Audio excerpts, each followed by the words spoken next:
There is a man in a room full of noise, and he hears none of it. Not because he's deaf, not because he doesn't care, but because he has mastered something most people will spend their entire lives searching for: the art of ignoring. This video will teach you exactly how he got there.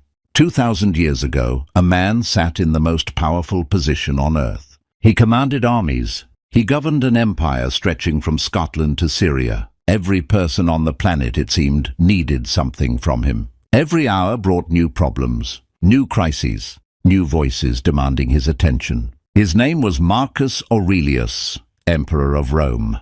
And yet in the pages of his private journal, a journal he never intended for anyone else to read, he wrote something that should stop you in your tracks. You have power over your mind, not outside events. Realize this and you will find strength. Think about that. The most powerful man on earth, a man who literally had power over life and death, chose to focus his energy not on controlling the world around him, but on controlling what he paid attention to. He understood something that most of us have forgotten. That attention is the most valuable resource you own. More valuable than money, more valuable than time. Because everything else in your life flows from where you direct your attention. Now look at today. We live in the age of infinite noise. Social media engineered to hijack your focus. News designed to inflame your emotions. People around you, some of them people you love, draining your energy with problems, drama and chaos that was never yours to carry. And here's what nobody tells you. Every time you react, every single time, you give your attention to something that doesn't deserve it. You hand over a piece of yourself. You become less. The Stoics called this phenomenon living in chains, not physical chains, but the invisible chains of distraction, reaction, and emotional enslavement. And they developed a precise, battle-tested system to break those chains. Today we're going to walk through 7 of those techniques.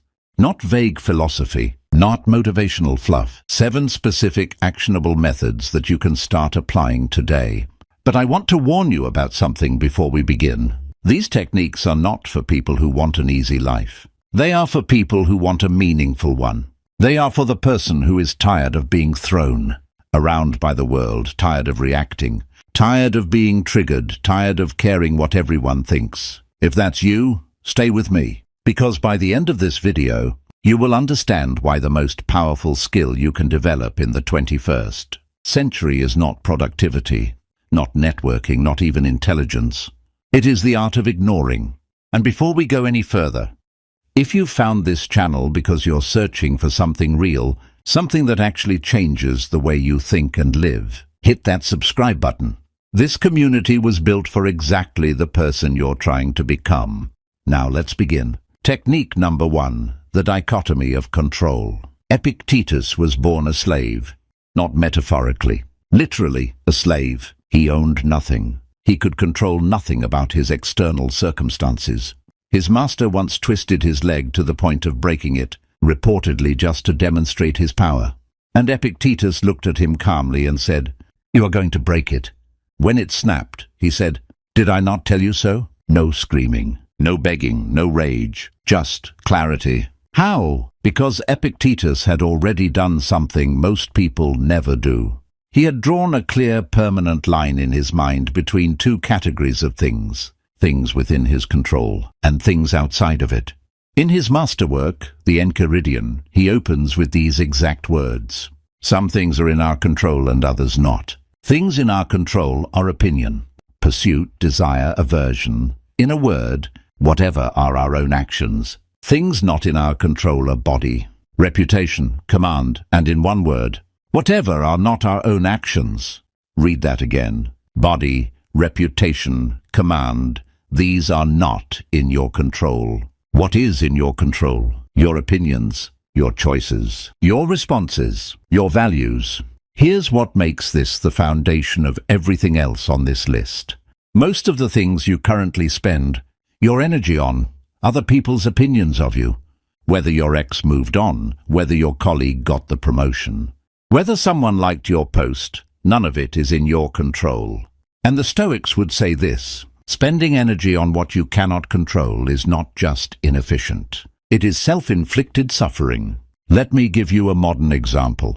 Imagine you send a message to someone, a friend, a business partner, a woman you're interested in, and they don't reply. Most people spiral. They replay the conversation in their head. They check the read receipts. They tell their friends. They lose sleep, days of mental energy, gone, on something they cannot control. A Stoic asks a different question. Not why didn't they reply, but what is actually mine to own here? Did I say what I meant clearly? That was mine. Did I reach out with honesty and respect? That was mine. What they choose to do with it?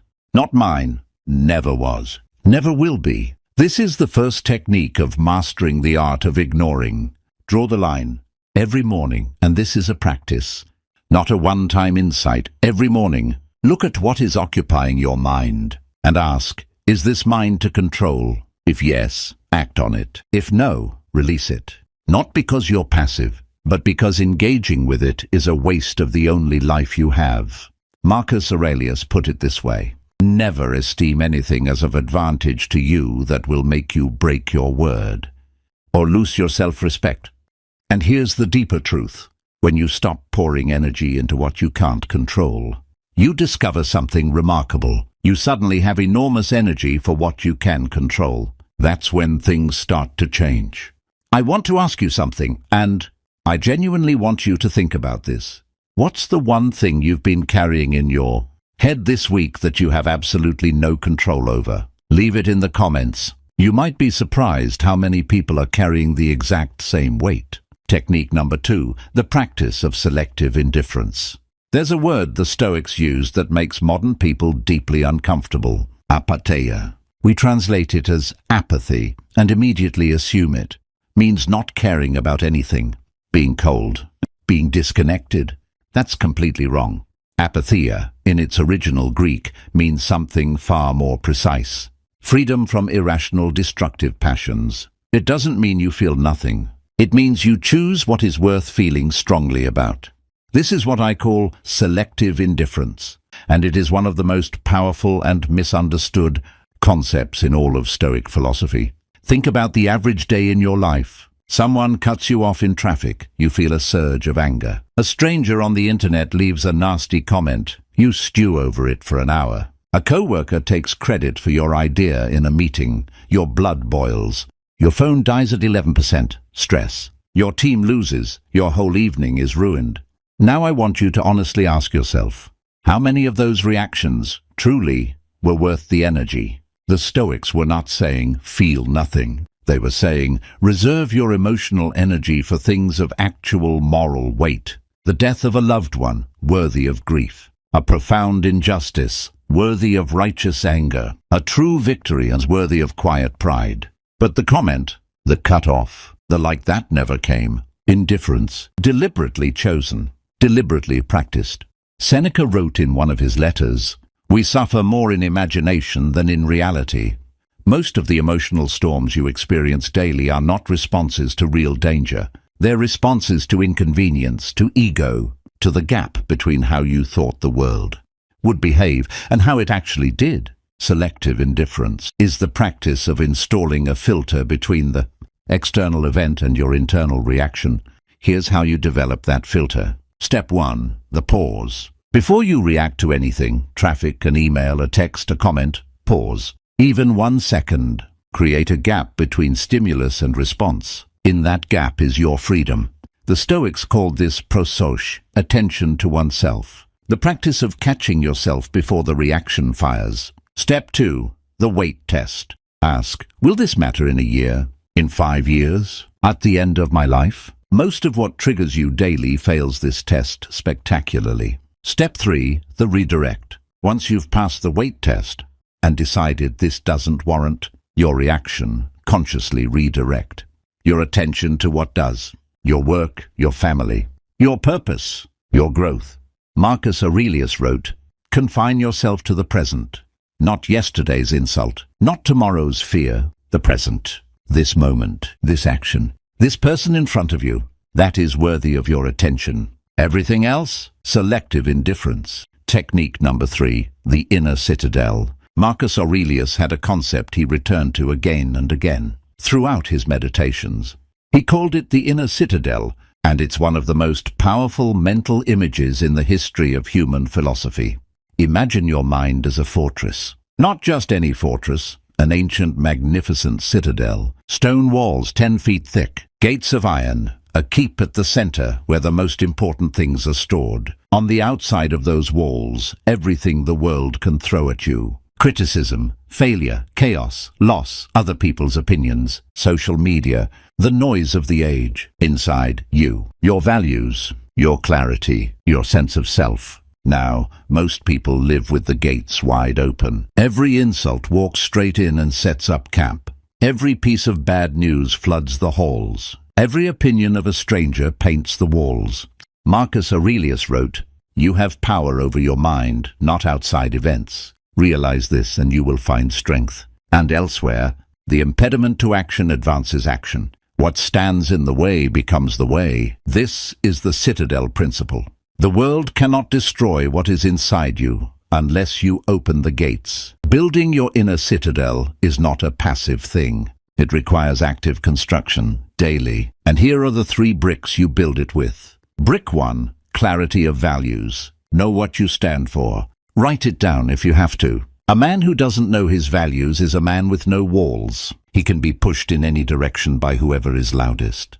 When you are clear on your values, honesty, integrity, growth, loyalty, whatever they are for you, insults cannot penetrate. Because you already know who you are. You have no need to defend it desperately. Brick 2, daily reflection.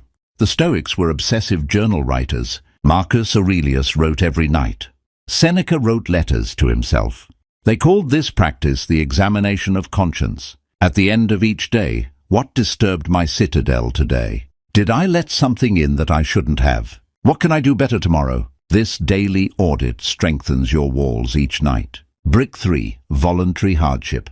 This one surprises people. Seneca wrote, "Set aside a certain number of days, during which you shall be content with the scantiest and cheapest fare, with coarse and rough dress, saying to yourself the while, 'Is this the condition that I feared?' By voluntarily experiencing discomfort, fasting, cold, silence, solitude, you remind yourself what you are actually made of.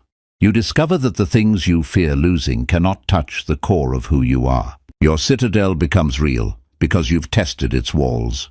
Here's the paradox of the inner citadel. The moment you stop needing the world's approval to feel secure, the world loses all power over you. You become, as the Stoics put it, truly free. Not free from circumstances, free within them. Technique number 4, memento mori, use death to sharpen your focus. This is the technique that makes most people uncomfortable, and it is precisely because of that discomfort that it works. Memento mori, Latin, 2 words. Remember, you will die. In ancient Rome, when a general returned victorious from battle, riding through the streets, crowds cheering, flowers thrown at his feet, he was required to have a slave stand behind him in the chariot, and that slave had one job, to whisper in his ear again and again, "Memento mori, memento mori." Remember, you will die, not as cruelty, not as punishment, as the most important reminder a man can receive. Because here's what the contemplation of death does. It immediately clarifies what deserves your attention. When you hold in your mind, genuinely, not abstractly, that this day might be your last, or that the person you're arguing with might not be here next year, or that the opinion you're obsessing over will be completely forgotten in a century. The trivial reveals itself as trivial, and the essential reveals itself as essential. Seneca, who knew death more intimately than most, having been ordered by Nero to take his own life, wrote these words, "Think on this, that you have within you something better and more divine than the things which cause the various passions and pull you about like a puppet. What is in my thoughts at this moment? Is it not death or pain or something of the kind?" Memento mori is a focusing tool. It ignores, decisively and permanently, everything that is not worth the time of a man who knows he is mortal. Here is how to practice it. Every morning before you pick up your phone, before you open your email, before you start your day, take 60 seconds, just 60 seconds. and think this day is a gift and it will end. What am I going to give my attention to today that is actually worthy of this one irreplaceable day? You will find, and this is not abstract, you will find that the things which would have consumed your energy yesterday suddenly lose their grip. The argument you were going to start, the grudge you were planning to hold, the scroll session you were about to lose an hour to, they shrink, because death is the great equalizer, the great clarifier, the most honest advisor you will ever have. Marcus Aurelius wrote, "Perfection of character is this, to live each day as if it were your last, without frenzy, without apathy, without pretense." That's the practice, not dramatic, not morbid, just honest. Technique number 5, amor fati, love your fate, ignore your complaints. There is a concept that sits at the very heart of Stoic philosophy, and when you truly understand it, it changes everything. Amor fati, love of fate, not acceptance of fate, not tolerance of fate, love of it. Nietzsche, who deeply admired the Stoics, called it the formula for human greatness. Here's what it means in practice.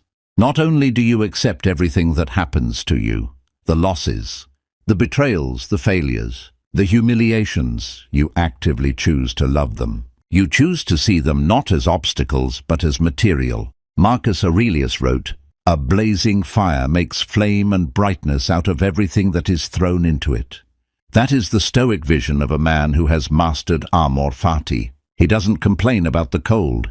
He uses it to toughen himself. He doesn't resent the betrayal. He uses it to understand human nature. He doesn't grieve the failure publicly. He uses it to rebuild stronger. Everything becomes fuel. Now here's where this connects to the art of ignoring. Amor fati is the ultimate filter on complaint. The Stoics called complaining one of the greatest wastes of human energy. And I want you to think about why. When you complain about the weather, your circumstances, your past, your bad luck, what are you actually doing? You are directing your full attention towards something you cannot change. You are watering a weed. You are pouring your most valuable resource into a hole in the ground. Epictetus, who was, remember, an actual slave, wrote, "Make the best use of what is in your power and take the rest as it happens." A man who was owned, who had no legal rights, no possessions, no freedom of movement, told us to stop complaining about our circumstances. Think about that for a moment. Amor fati in practice looks like this. Something goes wrong, and instead of asking, "Why is this happening to me?" you ask, "What is this making me capable of?" Instead of, "I can't believe I'm in this situation," you ask, "How do I use this?" This is not toxic positivity. This is not pretending the bad thing is actually good. It's something harder and truer and more powerful. It's refusing to let your circumstances narrate your story. When you practice amor fati, you ignore, at a deep, structural level, all the noise that comes with complaining. You stop rehearsing grievances. You stop carrying old pain as a badge. You stop waiting for the world to apologize to you. You take the raw material of your life, whatever it looks like, and you say, "This is what I have. Let's build something with it." Technique number 6, the view from above.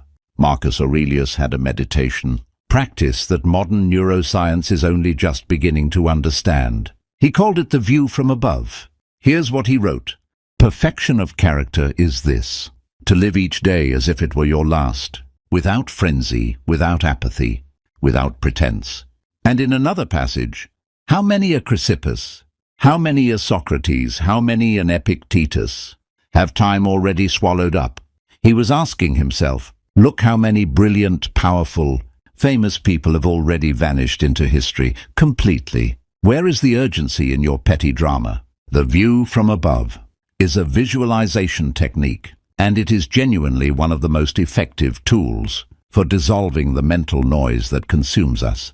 Here's how it works. Imagine you are floating above your own life. Look down. There you are, in whatever situation is currently consuming your attention. An argument, a setback, a worry about what someone thinks of you. Now rise higher. Look at your block, your neighborhood, your city. How small does your problem look from here? Rise higher. Your country, your continent, the whole planet hanging in space. And now, think of time, not just space, time. The Stoics loved this. They would say, picture this moment in 10 years, in 100 years, in 1,000. Who will remember this argument? Who will remember this slight? Who will remember this failure in the span of human history? This is not nihilism. This is not the argument that nothing matters. It is precisely the opposite. When you see how small and brief most of your daily dramas are, you are freed to focus on what actually matters. Your relationships, your character, your work that has real meaning, your contribution to the people around you. The view from above doesn't make life meaningless. It makes the right things visible. Marcus Aurelius wrote, "When you wake up in the morning, tell yourself, the people I deal with today will be meddling, ungrateful, arrogant, dishonest, jealous, and surly. But I have seen the beauty of good and the ugliness of evil, and have recognized that the wrongdoer has a nature related to my own." He begins each day by zooming out, by putting humanity in perspective, by refusing to be surprised or consumed by human imperfection. Try this tonight. Before you sleep, whatever frustrated you today, take 2 minutes and apply the view from above. Rise above it. Expand the timeline. Ask, in the full sweep of my life, in the full sweep of human history, what is the right size of this problem? Then sleep. And tomorrow, meet the world from that larger perspective. Technique number 7, the discipline of silence. We've arrived at the 7th technique, and I want to be honest with you, it may be the most important one, and also the most countercultural, in a world that rewards the loudest voice, in an age where every opinion is performed and every reaction is broadcast. In a culture that mistakes constant talking for depth, the Stoics practice disciplined silence. This is not introversion. This is not shyness. This is a deliberate philosophical choice. Epictetus wrote, "Keep silence for the most part and speak only when you must, and then briefly. And, if you want to improve, be content to be thought foolish and stupid with regard to external things. Don't wish to be thought to know anything, and even if you appear to be somebody important to some people, distrust yourself." The discipline of silence operates on multiple levels as an ignoring technique. Level 1, filtering your speech. The Stoics were ruthless about what they allowed themselves to say out loud. Gossip, ignored. Complaint, forbidden. Boasting, beneath them. Idle chatter, waste. Every word spoken pulls your attention outward. Every opinion broadcast makes you hostage to the response. The man who speaks less thinks more, observes more, understands more. He also preserves a kind of inner dignity that constant talking erodes. Level 2, filtering your consumption. What are you allowing into your mind every day? Seneca wrote, "Retire into yourself as much as possible. Associate with people who are likely to improve you. Welcome those who you are capable of improving." This is a radical filter on media, on conversation, on whose opinions you consume. Not every podcast is worth your ears. Not every influencer is worth your time. Not every argument online is worth your engagement. Silence is also the refusal to consume noise dressed as content. Level 3, solitude as practice. Marcus Aurelius, who was surrounded by people every moment of his day, wrote extensively about his hunger for solitude, not to escape responsibility, but to return to himself.